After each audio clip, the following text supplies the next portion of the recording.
Singgung Vietnam, pelatih Australia beri ancaman di Piala AFF U19 2024. Wajib evaluasi, Timnas Indonesia U19 dirundung kelemahan usai lawan Filipina. JIC sebawa Venezia pesta gol di laga uji coba. Kabar baik, ranking FIFA Timnas Indonesia kembali melejit. Jadi, simak terus berita Timnas PES selengkapnya.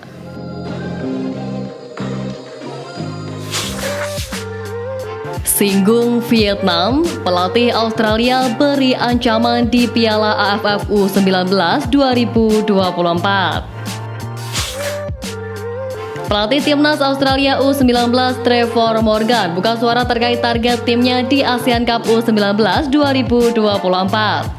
Tergabung di grup B bersama Laos, Vietnam, dan Myanmar, The Young Socceroos baru saja menjalani laga perdana kontra Laos sore ini. Terkait target Australia di kejuaraan ini, menurutnya ASEAN Cup U19 menjadi ajang memetik pembelajaran sebab ia sadar bahwa lawan-lawan di babak penyisihan ini tidaklah mudah. Bagi kami ini adalah bagian dari persiapan, jadi pembelajaran untuk 3 laga, kata Trevor Morgan. Selanjutnya Australia akan melawan Vietnam pada Minggu besok. Pelatih Vietnam Hua Hin Vinh pun menyadari bila kehadiran Australia mengubah peta persaingan di grup B. Oleh karena itu ia tak memiliki target yang muluk-muluk. Namun terlepas dari itu, skuad asuhan Trevor Morgan tersebut mengakui bila tim yang tampil adalah tim yang benar-benar baru, di mana mayoritas pemain belum pernah tampil di level internasional. Trevor menjelaskan keputusannya memboyong para pemain debutan, yakni penting untuk menambah kedalaman skuadnya di masa depan. Trevor Morgan juga mengaku tidak terbebani dengan status favorit juara yang disematkan untuk tim asuhannya. Sebagai tim dengan sejarah tersukses di Piala AFF U19, wajar jika Australia kembali diunggulkan. Socceroos sejatinya hanya tampil dalam 7 edisi Piala AFF U19, namun 5 diantaranya berhasil mereka menangkan. Catatan ini setara dengan Thailand yang bedanya Gajah Putih hanya absen sekali dari 19 edisi yang terselenggara. Wajib evaluasi, Timnas Indonesia U19 dirundung kelemahan usai lawan Filipina.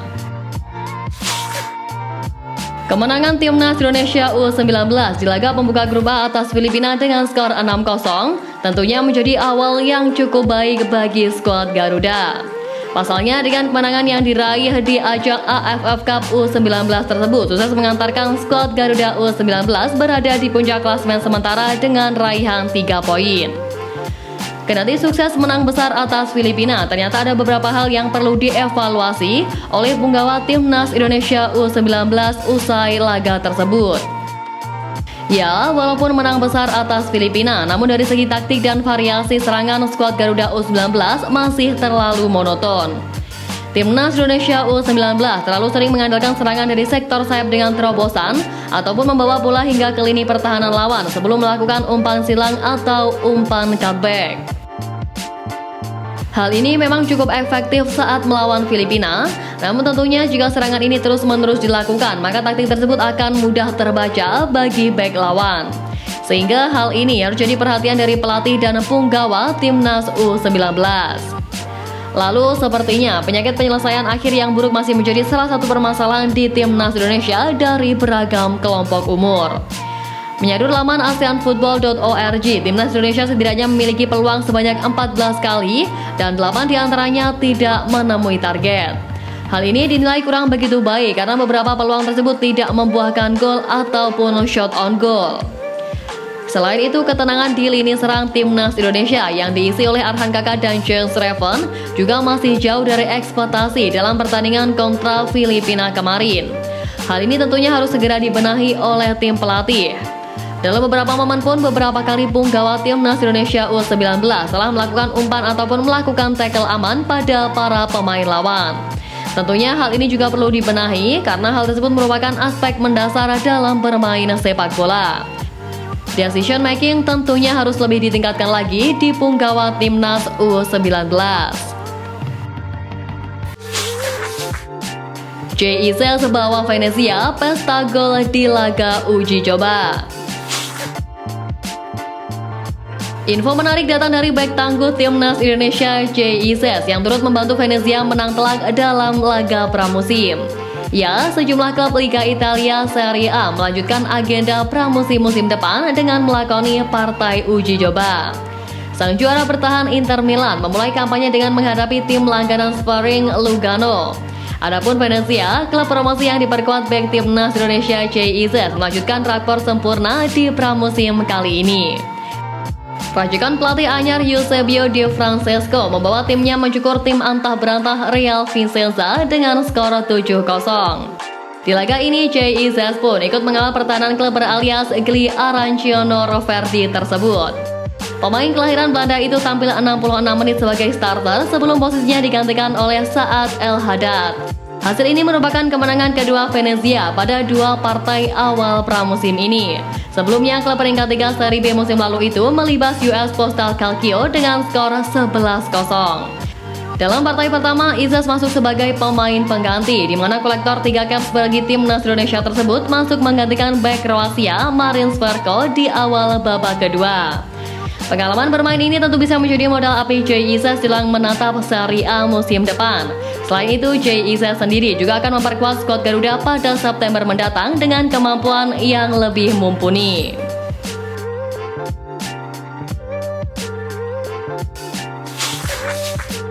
Kabar baik, ranking FIFA Timnas Indonesia kembali melejit. Update ranking FIFA Timnas Indonesia hari ini akan dibahas Timnas Space. Saat ini Timnas Indonesia duduk di posisi ke-134 ranking FIFA dunia sesuai perhitungan terakhir pada 20 Juni lalu. Tim Merah Putih mengantongi 1102,7 poin setelah melakoni 2 FIFA Matchday di babak kualifikasi Piala Dunia 2026. Ranking FIFA ini diyakini akan berubah usai gelaran Copa America 2024 dan Euro 2024. Belum lagi sejumlah negara yang menggelar pertandingan sepanjang FIFA Matchday tersebut. Terbaru, skuad Garuda disebut-sebut bakal naik satu posisi dari 134 ke 133. Padahal skuad Aswan Sintayong sama sekali tidak bermain sepanjang 1 bulan ke belakang. Penyebabnya Timnas Kepulauan Solomon yang berada di urutan ke-133 kalah dari Timnas Selandia Baru di ajang OFC Nations Cup 2024 yang digelar pada 18 Juni alias tepat 1 bulan lalu. Kekalahan itu menyebabkan Timnas Kepulauan Solomon akan terlempar ke urutan ke-138. Menurut laman footballranking.com, tim Merah Putih diprediksi naik satu posisi sebagai imbas dari anjloknya Kepulauan Solomon.